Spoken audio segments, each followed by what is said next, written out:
Fala galera, beleza? Tudo bom com vocês? Pessoal, dando sequência nos nossos estudos em torno de filosofia para o Enem, a gente vai estudar hoje dois filósofos essenciais voltados para o Enem e também para a gente poder compreender o pensamento de Platão. Vamos lá. Esses autores em questão são Heráclito e Parmênides. A nossa aula hoje ela vai ser um pouquinho mais demorada, somente para a gente poder se debruçar em torno do pensamento desses dois autores com um pouco mais de calma e um pouco mais de atenção. Vamos lá. Heráclito ele é um autor pré-socrático, é um filósofo da física. E o que isso importa para a gente? É porque enquanto filósofo da física, Heráclito, ele está preocupado em compreender a física. E o que é física? A física é a natureza. Mas só que ele tenta compreender a natureza a partir de uma ordem. E essa ordem é denominada pelo quê? Ela é determinada pela arqué, que é a origem, e a ordem, e garante a ordem de todas as coisas. Seria como se fosse, fazendo uma analogia, o Deus do cristianismo. Por quê? Porque ele é o criador e ele é o ordenador de tudo. A arqué, ela tem essa função, mas ela não é criativa, ela não é a divindade, mas ela é um elemento da própria natureza. Aí vamos. Heráclito, diferentemente dos filósofos que o antecederam, ele vai compreender a natureza de uma forma distinta. Por quê? Porque Heráclito, ao observar o mundo, ele repara que o mundo, que a natureza, ela está em constante transformação. Ela está em constante mudança. E o que é que Heráclito diz? Heráclito diz, rapaz, nada permanece o mesmo. Tudo está em completo estado de mudança, de alteração. É justamente essa mudança que quando Heráclito percebe, Heráclito ele começa a tentar compreender qual a ordem. Olha só que coisa linda. Ele vai tentar compreender qual é a ordem subjacente a todas essas mudanças. Qual é a ordem que vai acompanhando todas essas mudanças. Então Heráclito, ele repara o seguinte. Rapaz, tudo está fluindo. Tudo está fluindo. Essa palavra no grego é o que Heráclito ele chama de pantarrei. Ou seja, tudo flui. Estava no fluxo, avistei a novinha no grau. Sabe o que é que ela quer? Ela quer a mudança. O fluxo é a mudança. O fluxo é justamente aquilo que faz mudar. Agora Heráclito ele tenta compreender justamente essa mudança perene na sociedade, essa mudança perene na natureza, na biologia, na química, na geografia, na moral. Ele tenta compreender que mudança é essa. Então Heráclito diz, pantarrei, tudo flui. Agora entenda, dentro dessa mudança Heráclito ele expõe uma máxima. Ele diz... O homem não pode banhar-se duas vezes no mesmo rio, porque quando ele retorna, nem ele nem o rio são os mesmos.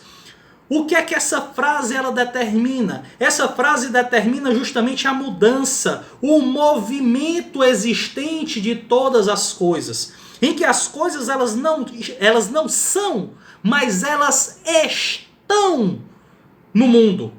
Esse estar é justamente esse verbo que caracteriza o movimento. O rio, quando eu vou me banhar no rio, o rio, a água que está presente naquele momento, ela é uma. Mas quando eu saio e retorno, aquela água já fluiu. Aquele rio, ele não é mais o mesmo de quando eu havia tomado meu banho anteriormente. A mesma forma eu também não sou. As minhas células elas vão mudando. Meu corpo ele vai mudando. É só você reparar essa mudança perene que você tem desde o momento do seu nascimento até hoje. Até agora, até o presente momento. Você não é o mesmo de há 4 minutos e 36 segundos atrás. E você não é o mesmo do que há segundos atrás, quando eu falei que você não era o mesmo há 4 minutos e 36 segundos atrás. Por quê? Porque tudo está fluindo, tudo está em perene mudança. Aí tem um problema. E o que é que permanece? O que permanece é justamente o fluxo, o que permanece é a mudança. É por isso que Heráclito diz que a arqué, a única coisa eterna, perene, imutável que nós temos é a mudança, em que nós nunca somos os mesmos e vivemos. Já dizia Belchior, veja só, esse fluxo constante é justamente o que caracteriza para Heráclito a arqué, em que todas as coisas elas estão em um perene fluxo, as coisas estão em uma perene mudança. E isso é interessante a gente perceber, porque realmente quando a gente se depara com o tempo, a gente se depara com o mundo, tudo está fluindo. Não somente o mundo, mas nós mesmos também. Parmênides. Parmênides, diferentemente de Heráclito, ele não buscava compreender a natureza por meio do logos. Mas Parmênides, ao observar o mundo, Parmênides ele trata que na verdade a arqué seria o ser. A arqué não seriam as coisas materiais, seriam o ser. E aqui eu quero que você preste atenção em 2 pontos. Qual? Parmênides, ele é o filósofo que inaugura na história da filosofia o que nós chamamos de ontologia. E o que é ontologia? Ontos, no grego, que significa ser, e logos, que é o estudo. Ou seja, em Parmênides nós temos o estudo do ser.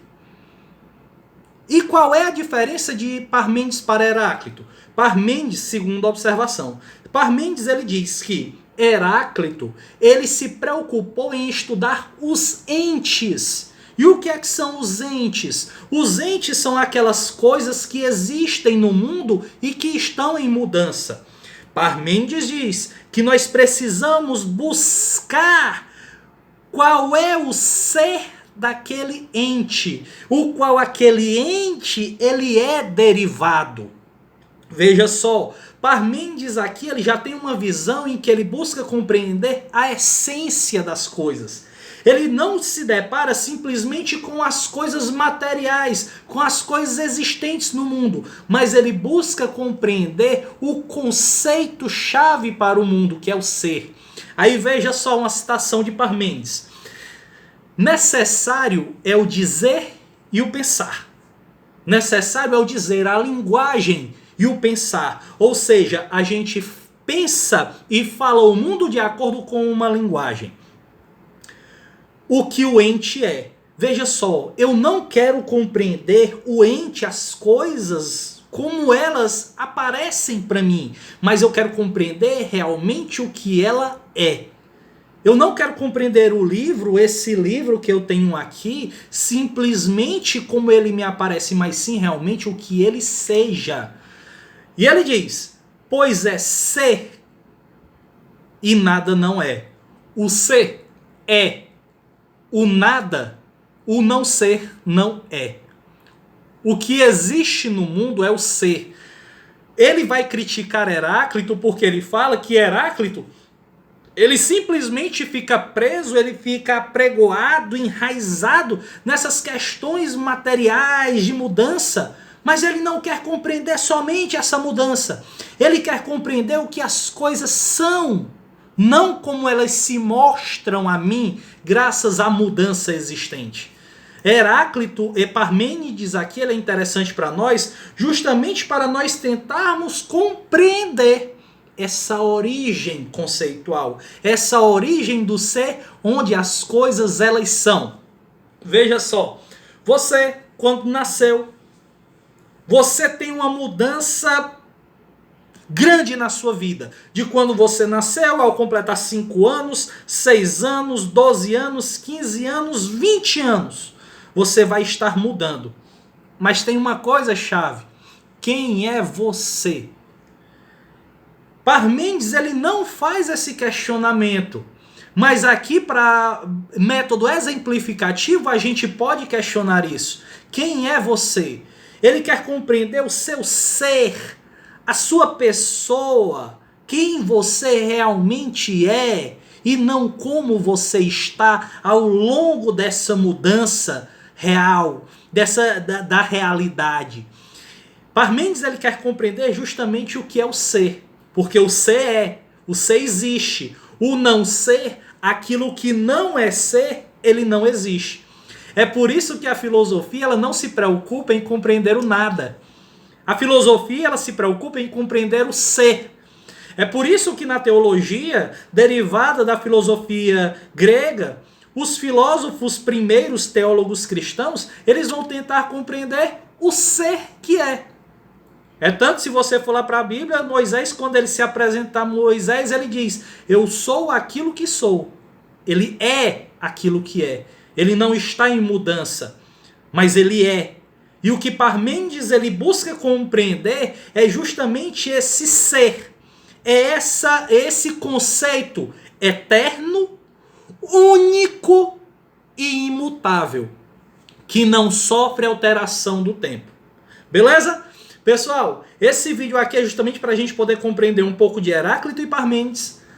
O próximo vídeo é para falar em torno dos sofistas. E não se preocupe, já já aula toda especial em torno de Platão. Abraço!